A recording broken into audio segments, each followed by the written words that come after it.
Naalimpungatan ako sa ingay na aking narinig. Tila tunog yun na likha ng isang baboy ramo. Niyayakap pa ng kadiliman ng paligid at tanging liwanag lamang ng buwan na nakakalusot sa siwang ng bintana ang nagbibigay sa akin ng paningin sa dilim. Agad kong sinindihan ng lampara. Nang dilaan na ng liwanag ang aking silid, ay mabilis kong ginalugad ng tingin ang bawat sulok nun. Lalo na ang sahig. Tinalasan ko ang aking pandinig. Pinakiramdaman ko ang paligid. Nawala ang mahinang ingay ng baboy ramo, ngunit napalitan ng mga kaluskos sa ilalim ng aming kubo. 10 taong hindi ako nanirahan sa aming lugar. At iyon ang 3 gabi mula nang ako'y makauwi. Hindi na ako sanay sa kahit mahinang tunog na likha ng kalikasan dahil sa 1 dekada kong pananatili sa syudad sa ibang bansa. Ngunit may kakaiba sa tunog na kasalukuyan kong napapakinggan. Tunog na nagbibigay ng kilabot sa buo kong katawan.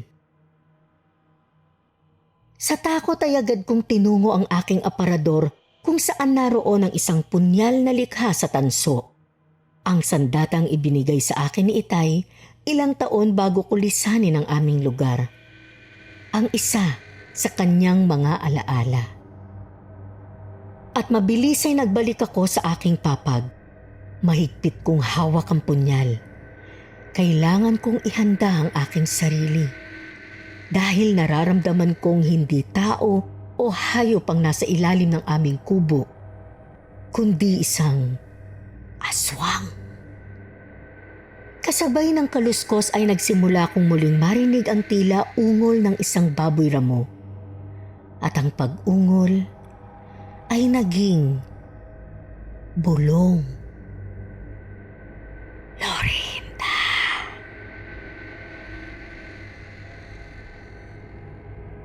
Ngayon na pala ang alis ni Lorinda, Maring Andeng? Salubong na tanong ng isa sa aming mga kapitbahay. Ang lahat ay abala sa kani-kanilang mga gawain tuwing umaga. Mga pamilyang nagluluto ng agahan, mga batang naglalaro, mga taong naghahandang umpisahan ang kanilang kabuhayan. Ang paghahabi ng mga bagay gamit ang ratan na itinitinda rin nila sa mga kalapit na bayan. Pagkaabalang nahinto sa pagdating ng tricycle na maghahatid sa amin sa bayan. Dala ang lahat ng mga kailangan kong gamit ay napatuon ang paningin nilang lahat sa akin. Mga tingin at ngiti ng pamamaalam. Payapa ang umagang yun. Maayos ang klima. Umaayon sa kasiyahan ng lahat. Maliban sa akin at sa aking pamilya. Ngiti ang isinasalubong namin sa mga tanong ng aming mga kababaryo tungkol sa aking pag-alis. Ngiting nagkukubli ng kalungkutan sa aming paghihiwalay. Oo, Mare, napaaga nga eh. Dapat sa 1 linggo pa ang alis niya. Naku, Lorinda, mag-ingat ka sa Saudi ha. Opo, Aling Bebang. Pag mura ang corned beef at chocolate, pakisamahan mo na rin kami sa padala mo ha. Biro nito na nagpatawa sa amin. At dahil hindi na makakasama ang 2 ko pang kapatid sa paghatid sa akin ng aming mga magulang sa paliparan, ay mahigpit ko silang nayakap at nahalikan sa kanilang mga pisngi. Bumulong ng bilin, pamamaalam at pagmamahal. Sa pagbitiw namin ng yakap ay naging abala na sina Itay at Inay sa paglalagay ng aking mga bagahe sa tricycle, katulong ang driver. Malungkot at umiiyak pa rin nakatayo sa di kalayuan ang aking mga kapatid. Habang abala ay isang batang babae ang lumapit sa akin at binigyan ako ng isang krus na likha sa ratan. Sinlaki yon ng isang dangkal. Nakangiti akong nagpasalamat sa batang hindi naman pamilyar sa akin. Nagtataka akong sinundan siya ng tingin sa pagtakbo niya palayo. Sumakay na ako sa loob ng tricycle. Katabi si inay. Si itay naman ay sa likod ng driver na upo. Ngunit bago pa man yun tuluyang umandar, ay nahagip ng aking paningin ng isang binatang nakatayo sa di kalayuan. Si Greg, ang aking kababata. Ang tanging lalaking naging malapit sa puso ko. Malungkot ang mukha nitong nakatuon ng paningin sa akin. Hindi ko na nakuhang muling magpaalam sa kanya bago ang aking pag-alis. Sapat na ang huling gabi na kami ay nag-usap at nagpaalam sa isa't isa. Ang isa sa mga gabing dumurog sa puso ko. Mag-iingat ka anak ha. Huwag kang masyadong magpapagod, huwag kang magpupuyat, huwag mong hayaang matuyuan ka ng pawis. Umiiyak na bili ni inay. Opo inay, hindi ko po pababayaan ang sarili ko. Kayo rin dito ha, mag-ingat po kayo. Susulat ka anak ha, kahit isang beses isang buwan, para alam naman namin na nangyayari sa iyo sa Saudi. Opo inay, susulat po ako palagi. Huwag mong iwawala ang lana anak ha. Bili naman ni itay. Tay, wala naman po sigurong aswang sa Saudi. Natatawa kong wika habang pinapahid ang mga luhang halos hindi tumitigil sa pag-agos mula sa aking mga mata. Basta, iingatan mo yan. Matutulungan ka niyan. Opo, itay. Hindi ko po ito iwawala. Nilagay ko rin sa baul kong metal yung iba mong mga gamit na alam kong ayaw mong pakialaman ng mga kapatid mo, pati ng nanay mo. Kinandado ko na rin. Kaya anak, huwag kang mag-alala ha. Busangot ang mukhang nahampas ni inay si itay sa braso nito. Aalis na lang ang anak mo, hindi mo pa ako mabigyan ng pagkakataon. Kayo na nga itong laging magkasama eh.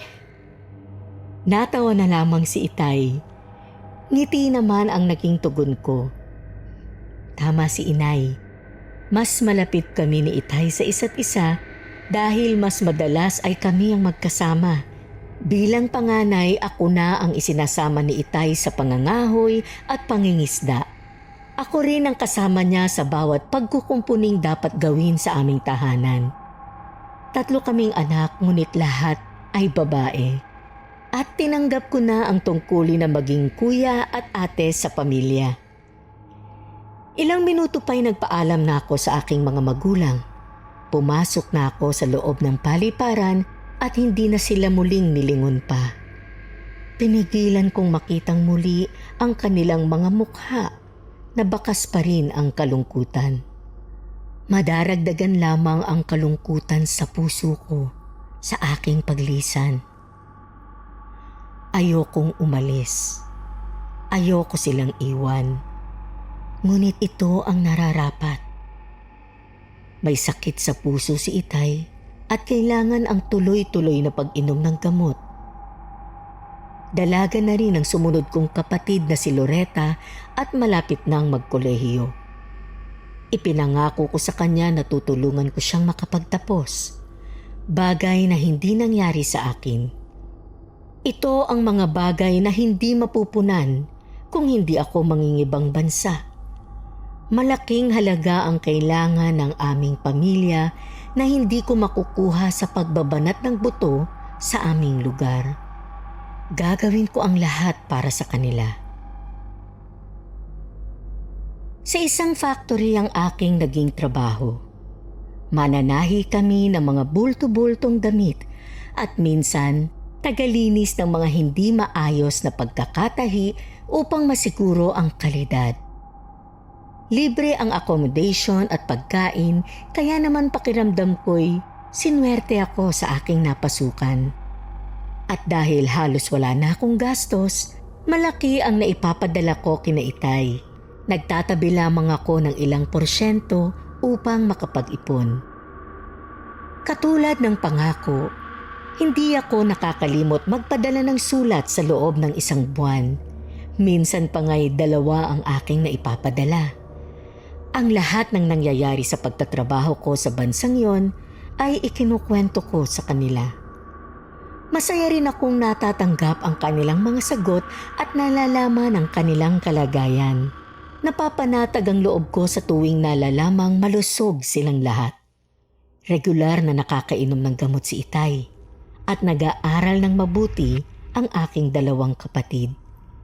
Ang mga sulat nilang yon ang nagbibigay sa akin ng lakas upang magpatuloy. Ilang taon pa ang matuling nagdaan. Maayos pa rin ang pagtatrabaho ko sa factory.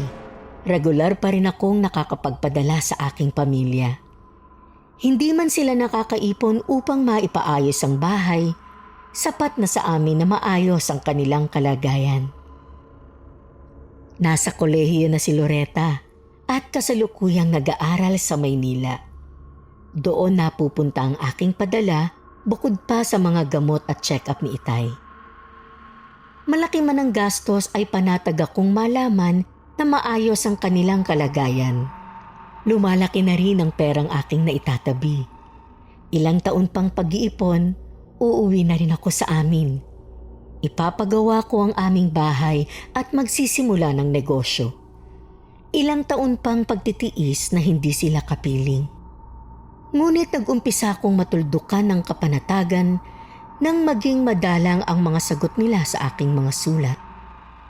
Ang 1 hanggang 2 sulat na aking pinapadala ay nagkakaroon lamang ng sagot 1 beses sa loob ng 2 buwan. At ang 2 buwan ay naging 3 at 4. Hanggang sa halos wala na akong natatanggap na sulat mula sa kanila. Maging ang mga pinapadala kong pera ay hindi ko na nalalaman kung nakakarating sa aking pamilya. Nagsimula na akong mag-alala. Nangangamba ako na baka kung ano na ang nangyayari sa aking pamilya. Hanggang sa susunod na buwan na lamang ang 5 kong kontrata. Nabala ko sanang palawigin pa upang makapag-ipon ng sapat na halaga sa pagpapatayo ng bahay at pagsisimula ng kabuhayan. Ngunit pinili ko na lamang na tapusin yun. Nabuo ang aking desisyon. Uuwi na ako sa aming tahanan. Dumating na ang araw ng aking pag-uwi. Nakalapag na sa Pilipinas ang eroplanong aking sinakyan. Walang sino man ang sumundo sa akin sa paliparan. Malungkot, ngunit mas nangingibabaw ang aking pag-aalala. Hindi na ako nagsayang pa ng oras. Dali-dali akong pumara ng masasakyan upang mabilis na makauwi sa aming bayan. Hindi ko nakakayanin pang hindi malaman ang kanilang kalagayan. Masaya ang mga taong umuuwi mula sa matagal na pananatili sa ibang bansa upang magtrabaho. Masaya na muling masilayan at makapiling ang mga nawalay na mahal sa buhay. Ngunit ako, nilulukuban ng takot at pag-aalala. Higit 1 taon na akong walang balita sa kanila at nangangamba ako sa maaari kong datnan sa aking pag-uwi. Nakarating na ako sa bayan, ngunit nahirapan akong kumuha ng tricycle upang maihatid ako sa aming baryo. Ang lahat ay tumatanggi sa tuwing sasabihin ko kung saan ang aking tungo. Ngunit hindi naman sila makapagbigay ng dahilan. Tirik na ang araw at hindi pa rin ako nakakakuha ng masasakyan. Sumasabay na sa aking pag-aalala ang pagod na aking nararamdaman. Maging ang pagtataka sa pagtanggi ng mga driver na ihatid ako sa aming lugar, dumagdag pa sa aking pangamba. Ilang minuto pa ay 1 tricycle ang lumapit at huminto sa tapat na aking kinatatayuan. "Miss, sa sitio maupay ka daw." Opo kuya, maihahatid mo ba ako doon? Kasi tumatanggi sila sa akin eh, hindi ko naman alam kung bakit. O sige tara, ihatid na kita. Pero hanggang sa bungad lang ako ha, lakarin mo na lang papasok, okay lang ba? Sige po. Wika ko. Nagtataka man ay pumayag na ako sa kanyang kondisyon. Mas maigi na yun kaysa maghintay ako sa wala at hindi makauwi. Tinulungan niya ako na isakay ang aking mga bagahe sa tricycle. At habang ginagawa niya yon ay napapansin ko ang panangkanaka niyang pagsulyap sa akin. Hindi ba ikaw yung nobya ni Greg? Nako, hindi ko naging nobyo si Greg. Matalik lang kaming magkaibigan. Kilala mo siya? Kumusta na pala siya? Tugon at tanong ko hanggang sa pagpasok ko sa loob. Sinimulan na niyang paandarin ang tricycle at nagpatuloy kami sa pag-uusap. May asawa na si Greg. At napipi ako sa aking narinig. 10 taong wala akong balita sa matalik kong kaibigan. Hindi ko rin siya kinukumusta sa aking pamilya dahil ayokong isipin nila na mahalaga siya sa akin. Ayokong isipin nila na anumang oras ay may plano akong mag-asawa. At ayokong dungisan ng mali siya ang alam nilang malalim lamang na pagkakaibigan namin ng binata. Ikaw pala yung nabalitang ng ibang bansa. Parang ang tagal mo na wala. 10 taon ako sa Saudi. Dapat hindi ka na lang bumalik. Ha? Bakit naman? At napansin ko ang hindi niya pag-imik sa aking tanong. Tiningnan ko ang kanyang mukha na tila binakasan ng takot. Sinundan ko yon ng isa pang katanungan. Bakit pala tumatanggi ang iba na maghatid sa sitio Maupay? May nangyari ba sa lugar namin? Hindi mo ba nabalitaan? Nabalitaan ng alin? May sakit na kumalat sa lugar ninyo. Kahit ang mga nanunungkulan ay hindi magawang pumunta sa takot na mahawa. Sakit? Anong sakit? Basta hanggang sa bungad lang kita may yahatid ah. Pasensya na at medyo malayo pang lalakarin mo. Naawa lang naman ako sa iyo kasi ang tagal mo na naghihintay doon ng masasakyan. Wika niya na hindi direktang sinagot ang aking tanong. Hindi ko na siya napilit pang magsalita. Ngunit ang naiwang mga katanungan ang tuluyang naglubog sa akin sa labis na pangamba. May sakit na dumapo sa aming lugar.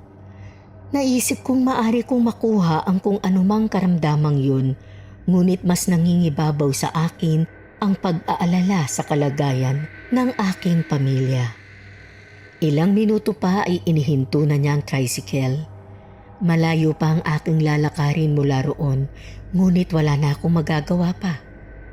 Tinulungan na niya akong ibaba ang aking mga bagahe. Pansin ko na hindi siya mapakali. Halos hindi niya naibabaling ang paningin niya sa akin, bagkus ay sa daan papunta sa aming baryo. Bakas ang pag-aalala at takot sa kanyang mukha. Sigurado ka na ba, miss? Tutuloy ka dyan sa sitio Maupay? Tanong niya at binalingan na ako ng tingin. Nandyan ang pamilya ko na hindi ko alam kung ano ang kalagayan. Higit 1 taon na nung huli ako makatanggap ng sulat sa kanila. Kailangan ko silang makita. Sige, kung yan ang desisyon mo. Wika nito sabay halungkat sa dala niyang maliit na bag. Iyon lamang at umalis na ito. Naiwan akong nakatayo sa gitna ng daan na hindi malaman kung paano dadalhin ang lahat ng bagahe hanggang sa marating ang aming lugar. Mabuti na lamang at degulong ang isa sa mga maletang aking dala. Ipinatong ko roon ang ibang bagahe at nagsimula na yung hilahin. Mabigat man ay tiniis ko na lamang upang makauwi na sa aking pamilya. Ilang minuto rin ang aking nilakad hanggang sa marating ko ang kinatatayuan ng arko ng sitio Maupay.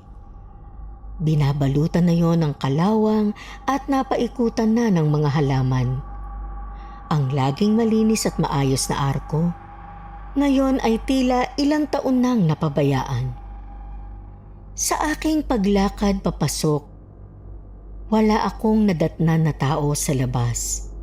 Hindi katulad sa mga araw noong hindi pa ako nangingibang bansa na binabalot ng kasiyahan ang lugar. Ngayon, Nananaig ang katahimikan. Nagtataka akong hinagilap ng tingin ng paligid at naghanap ng kahit isa sa aking mga kababaryo. Ngunit bigo akong makakita. Ilang bahay pa ang aking lalagpasan bago marating ang aming tahanan. Ilang bahay na hindi ko alam kung may laman.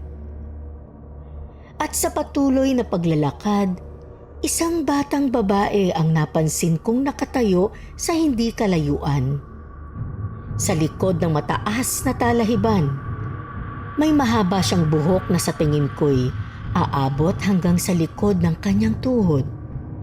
May maputi siyang kasuotan na tila nagliliwanag sa pagtama ng sinag ng tirik na araw. Ngumiti siya sa akin, at ang ngiting yon ay biglang kumalabit sa aking memorya. Pamilyar sa akin ang batang babae. Siya ang batang nagbigay sa akin ng krus na likha sa Ratan. 10 taon na ang nakalilipas. Ang araw nang lisanin ko ang lugar na yon. Ngunit, bakit tila hindi siya tumanda?